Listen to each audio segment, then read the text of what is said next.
Selamat pagi anak-anak. Selamat pagi, Bu. Apa kabar kalian hari ini? Semangat, semangat, semangat. Ibu ucapkan terima kasih atas kehadiran kalian. Ada baiknya kita berdoa sesuai dengan agama dan kepercayaan masing-masing agar kegiatan ini berjalan dengan lancar.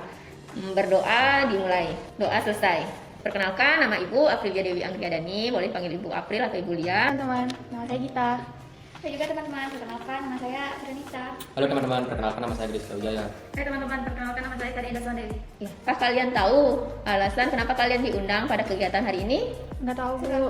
Kita akan melakukan kegiatan konseling kelompok namanya. Konseling kelompok itu adalah kegiatan yang kita lakukan bersama dalam sebuah kelompok yang bersifat pribadi dan akan membahas sebuah permasalahan yang kalian alami yang sifatnya pribadi juga untuk dicarikan sebuah solusi pemecahan masalah yang dimiliki. Di dalam konseling ini terdapat asas-asas yang harus kita ikuti. Ya. Adapun asas-asas itu adalah yang pertama adalah asas kerahasiaan yang paling utama ya. Kita tidak boleh menyampaikan permasalahan yang kita bahas apapun yang kita katakan di kegiatan ini keluar ya ke orang lain yang tidak termasuk dalam anggota kelompok ini. Kemudian ada asas kesukarelaan dan keterbukaan. Kesukarelaan di sini artinya kalian harus kalian mau sukarela datang ke sini dan menyampaikan dan keterbukaan menyampaikan permasalahan yang kalian hadapi. Itu. Apakah kalian siap untuk mengikuti konseling kelompok hari ini? Siap, Bu. Ya, kita ucapkan dulu ikrar atau janji konseling mulai. Dengan ini saya Aprilia menyatakan bahwa saya sanggup dan bersedia menerima, menyimpan, menjaga dan merahasiakan segala data dan atau keterangan yang tidak boleh dan tidak layak diketahui oleh orang lain dan kegiatan yang ada di ruangan ini akan berakhir di ruangan ini. Nah, batas waktu kegiatan yang akan kita lakukan ini kita laksanakan kurang lebih 50 menit ya. Ibu harap kalian dapat berpartisipasi dengan aktif dan antusias sehingga permasalahan yang dialami, yang dihadapi, yang akan kita bahas nanti dapat mencapai pemecahan masalahnya. Alangkah lebih baiknya kita sepakati dulu aturan dalam proses konseling. Adakah yang mau memberikan usulan atau pendapat? Ya. Kalau mau bertanya kita harus mengangkat terlebih dahulu. Mengangkat tangan. Ya, mengangkat tangan terlebih dahulu. Jangan tiba-tiba berbicara. Ya, bagus. Tidak Aina. boleh bermain HP. Tidak boleh bermain HP. Bagus.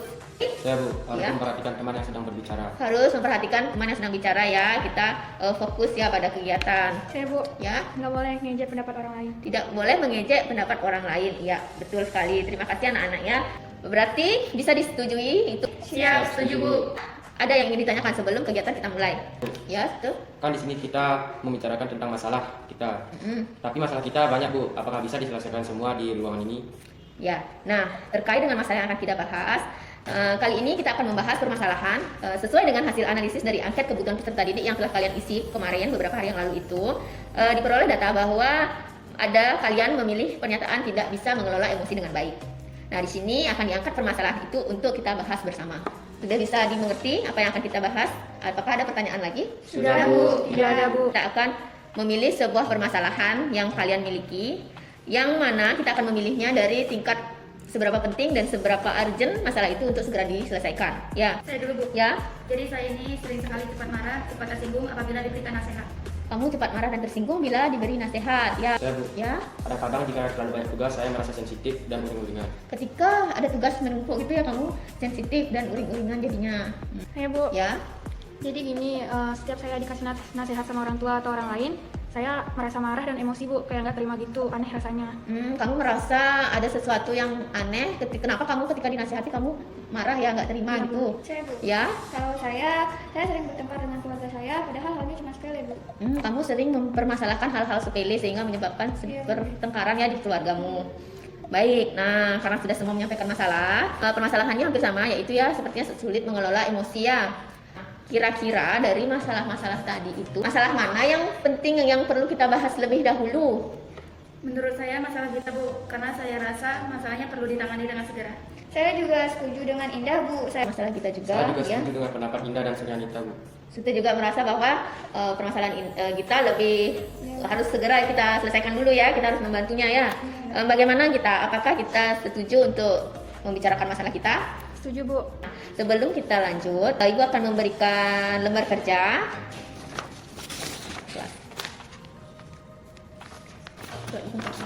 Sekarang kita coba untuk ceritakan masalah yang kamu alami secara lebih detail. Nih, kenapa ya kalau saya setiap dikasih nasihat sama orang tua atau orang lain, saya mudah tersinggung dan emosi, Bu. Padahal itu buat yang terbaik buat saya, tapi kenapa kok saya malah tersinggung ya, Bu? Baik, seperti itu. Lalu sebenarnya apa yang kamu inginkan? Saya ingin dimengerti, Bu, dan gak mau dinasihatin kayak gitu lagi. Jadi begitu, kamu ingin bisa dimengerti dan tidak dinasihati lagi, seperti begitu ya. Dan setelah dinasihatin itu, apa yang kamu lakukan? Saya biasanya marah, Bu, dan ngebantah nasihat itu. Kamu marah dan membantah nasihatnya. Ya, terima kasih ya Nak Gita karena sudah mau mengungkapkan permasalahan yang sedang kamu alami.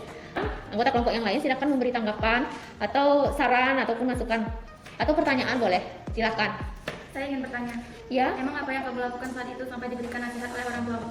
Saya waktu itu nonton film, terus saya juga sering keluar malam, Bu. Ada lagi? Lalu kamu marahnya seperti apa? Ya, saya langsung ngomong dengan nada tinggi dan membantah nasihat itu. Setelah itu apa yang kamu lakukan? Saya langsung menyendiri di kamar, atau enggak, saya pergi ke rumah teman. Jadi kamu merasa tersinggung saat ada yang menasehati kamu ya. Kemudian kamu merasa disalahkan. Jadi kamu menjawab dengan nada tinggi, kemudian masuk ke kamar yang menyendiri kayak gitu ya. Ada yang ingin bertanya lagi sama kita? Lalu bagaimana orang tua mengetahui kemarah juga? Iya, bapak saya marah, tapi ibu saya biasa aja. Jadi bapakmu marah ya. Iya, Lalu setelah kejadian itu apa yang kamu rasakan? saya ngerasa nggak enak, Bu. Mau keluar kamar malu, mau makan juga malu. Kamu jadi merasa tidak nyaman ya berada di rumah? Iya, Bu. Sepertinya kamu merasa bahwa kamu melakukan suatu kesalahan, namun tidak mau mengakuinya, benar? Iya, Bu, benar. Lalu apa yang kamu lakukan setelah kejadian itu marah itu apa yang kamu Nggak ada, lakukan? Bu. Saya bingung, mau ngomong sama bapak juga nggak enak. Mm-mm. Ya, jadi saya diam aja deh, Bu. Dari kejadian itu sampai sekarang berarti belum ngomong sama bapaknya ya? Belum, Bu. Susah kalau kamu baru berani begitu. Ya gimana lagi, soalnya kan saya takut bertengkar lagi sama bapak saya. Coba aja ngomong dulu sama bapaknya, minta maaf dulu. Ya nanti saya coba. Kamu seharusnya saat dinasehatin jangan langsung marah-marah, tapi pikirin dulu kenapa orang tua kamu bisa nasehatin kamu. Iya sih, benar juga kata kamu. Nah, baiklah. Jadi sekarang kita sudah menyadari kesalahan itu terletak pada dirimu. Apa yang akan kamu lakukan ke depannya? Saya akan lebih bijaksana lagi, Bu, dalam menerima nasihat orang lain, terutama orang tua. Saya sepertinya bakal ngomong duluan deh ke bapak. Ya? Setuju, Bu. Kalau ada yang menasihati kita, pikirkan dulu dengan baik apa alasannya kok kita diberi nasihat seperti itu. Ya. Apakah akan memberikan dampak yang baik bagi kamu atau tidak? Ada enggak dampaknya bagi kamu atau tidak ya gitu ya kita? Ya, ada lagi? Saya Bu. Ya. Benar itu, orang tua tidak akan memberikan nasihat yang jelek buat anaknya.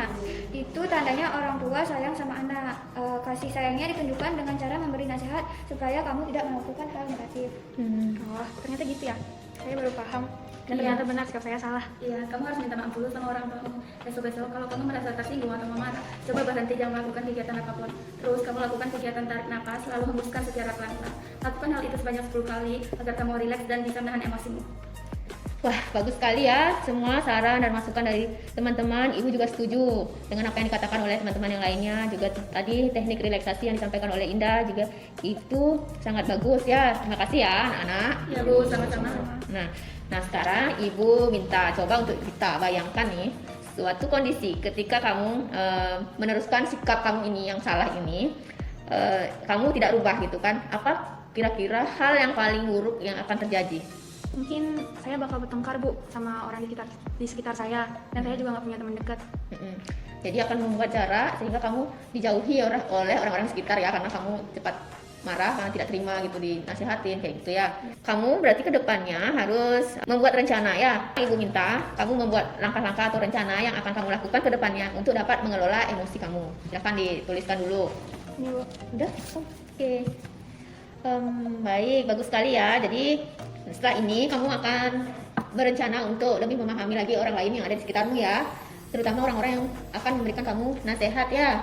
Kemudian kamu akan berusaha untuk mengikuti saran dari teman-teman kamu tadi ya, terutama teknik relaksasi yang disampaikan oleh Indah. Oke, bagus sekali. Ibu harap kamu akan berkomitmen menjalankan langkah ini yang telah kamu buat dan tetap semangat serta memiliki rasa tanggung jawab ya. Iya, Bu. Kamu berjanji akan melakukan ini kan? Ya, Bu, saya janji bakal berkomitmen dengan rencana yang sudah saya susun. Ya, bagus sekali.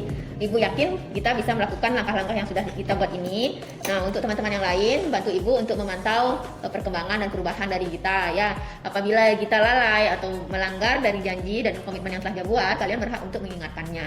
Baik, siap Bu. Ya. Nah, saat ini kita lanjutkan kepada sesi menonton video dulu ya. Nah, Ibu di sini akan memberikan sedikit informasi terkait dengan pengelolaan emosi.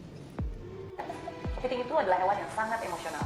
Jika sesuatu yang dianggap mengganggu dan menyinggung dia, maka kepiting tidak akan segan-segan untuk segera mencengkram dengan capitnya sampai tidak bergerak lagi.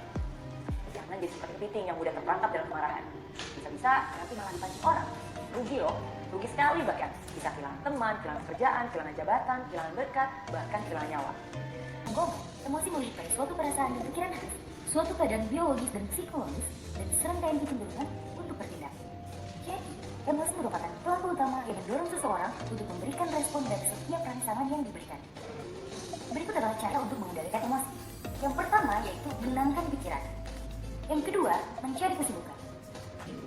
Yang ketiga yaitu berbicara dengan orang lain. Dan keempat, menemukan penyebab permasalahan dan mencari solusinya. Yang kelima, berolahraga. Oke, kita sudah nonton ya terkait materinya tentang emosi. Sebelum lanjut, kita main dulu yuk. Ibu sekarang berada di Indonesia. 8 jam ke depan Ibu akan berada di negara apa? Inggris. Inggris. Benar yang lain? Indonesia 8 jam ke depan. Amerika. Amerika. Yuk, coba ada lagi.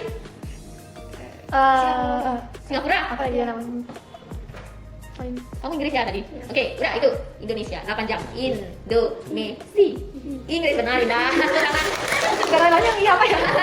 Tadi kita udah nonton video tentang akibat dari kita tidak bisa mengelola emosi ya, seperti tadi kepitingnya itu karena terpancing emosi jadi dia kena akibatnya, kena dampaknya bisa jadi mati. Itu apa kalau kita bagaimana? Bisa dijauhi oleh orang sekitar kita ya, kita nggak punya teman kayak gitu. Kemudian ada tadi dikatakan juga bahwa emosi itu dapat memberikan dampak, memberikan semangat kepada kita juga ya, bisa menurunkan semangat kita juga emosi itu. Kemudian ada cara-cara untuk mengelola emosi seperti menenangkan pikiran, berolahraga ya, mencari penyebab dari permasalahan, kemudian sharing atau berbicara dengan orang lain kayak gitu. Itu bisa meredakan emosi kita ya, membantu kita bisa mengelola emosi. Ibu harap kalian ingat, kalian resapi dan pahami itu. Kita sudah membahas permasalahan yang dihadapi oleh kita. Nah, apakah ada yang ingin ditanyakan lagi dari teman-teman yang lain atau ada yang ingin disampaikan lagi? Tidak, Bu, sepertinya sudah cukup. Baik, sudah cukup ya. Kalau begitu, sekarang Ibu ingin tahu bagaimana perasaan kita setelah kita membahas permasalahan yang kamu miliki tadi. Saya ngerasa lega, Bu, dan saya jadi tahu gimana caranya saya bisa memecahkan masalah yang saya hadapi. Bagus. Nah, kamu sudah tahu ya dan paham masalah dan cara menyelesaikannya ya. Nah, sekarang adakah yang ingin menyimpulkan dari kegiatan kita hari ini? Saya, Bu. Ya, kita. Jadi karena masalah ini adalah masalah saya yang dibahas, jadi saya akan menyimpulkan lebih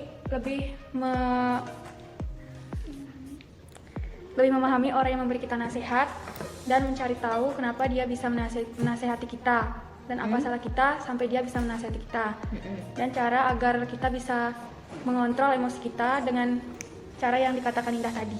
Kamu sudah dapat menyimpulkan ya bahwa dari saran-saran teman tadi kamu akan mulai mengelola emosi kamu, mulai memahami orang lain kenapa memberikan nasihat, apa alasannya kayak gitu ya. Kemudian ketika kamu sedang emosi akan mulai melakukan teknik yang disarankan oleh temanmu Indah ya, kayak gitu ya kita ya.